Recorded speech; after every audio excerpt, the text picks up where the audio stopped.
ஹே guys, எப்படி இருக்கீங்க? எல்லாரும் நல்லா இருக்கீங்களா? நாங்களும் ரொம்பவே நல்லா இருக்கோம். ரொம்ப நாளுக்கு அப்புறம் நாங்க ஷாப்பிங் பண்ண வந்து இந்த குளிர்ல வெளியே வரதுக்கே கஷ்டமா இருக்கு. பைக்ல போறது யோசிச்சு பாருங்க. நாங்க ஃபர்ஸ்ட் தியாவுக்கு வின்டர் ஷாப்பிங் பண்ணதான் வந்து ரொம்ப தேட வேண்டியதா இருந்தது. 1 ஹவருக்கு அப்புறம் தான் எங்களுக்கு அவளுக்கு ட்ரெஸ்ஸே கிடைச்சது. சந்தீப்பும் தியாவும் ரெண்டு பேரும் ஒரு மூலையில போய் நின்று வேடிக்கை பார்க்க ஆரம்பிச்சிடுறாங்க.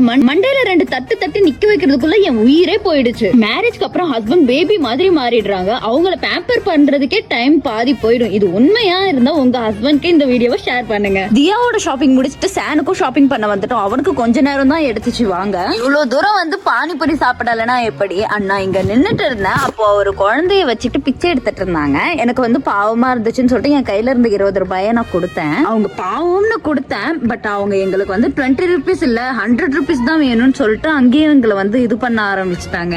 அவங்க எங்க பின்னாடியே வர ஆரம்பிச்சதும் சந்தீப் வந்து என்ன திட்டினா. நான் கொடுக்காதேன்னு சொன்னேன், நீ கேட்கவே இல்லை, பாத்தியா இப்ப அவங்க வந்து எப்படி பண்றாங்கன்னு அப்படின்னு சொல்லிட்டு என்ன திட்டிக்கிட்டே இருந்தான். சில பேர் 1 ரூபாய் கிடைச்சாலும் சாமி கிட்ட நன்றி சொல்லி போதும்னு சொல்லுவாங்க. பட் இவங்கள மாதிரி இருக்கிறவங்களுக்கு எல்லாம் எவ்வளவுதான் கொடுத்தாலும் பத்தாது. அது வந்து என்னோட தப்பா இல்ல நான் கொடுத்தது தப்பா எனக்கு புரியல. அதை நீங்க வந்து கமெண்ட் பண்ணி சொல்லுங்க ப்ளீஸ். சரி, அதெல்லாம் விடுங்க. இன்னைக்கு எங்க மாமியாரோட ஆனிவர்சரி. நான் வந்து வரும்போது கேக்லாம் வாங்கிட்டு வந்துட்டேன். அவங்க கேக்கு பார்த்தது ரொம்ப ஹாப்பி ஆயிட்டாங்க. நான் காலையில இருந்து அவங்களுக்கு விஷ் பண்ணல, அதனாலே கோவமா இருந்தாங்க. நான் என்ன நினைச்சேன், சர்ப்ரைஸ் கொடுத்து அவங்களுக்கு வந்து விஷ் பண்ணலாம் அப்படின்னு நினைச்சேன். அவங்க வந்து செம்ம ஹாப்பி ஆயிட்டாங்க. எல்லாரும் கமெண்ட்ல ஹாப்பி ஆனிவர்சரின்னு கமெண்ட் பண்ணிட்டு போங்க. Bye guys.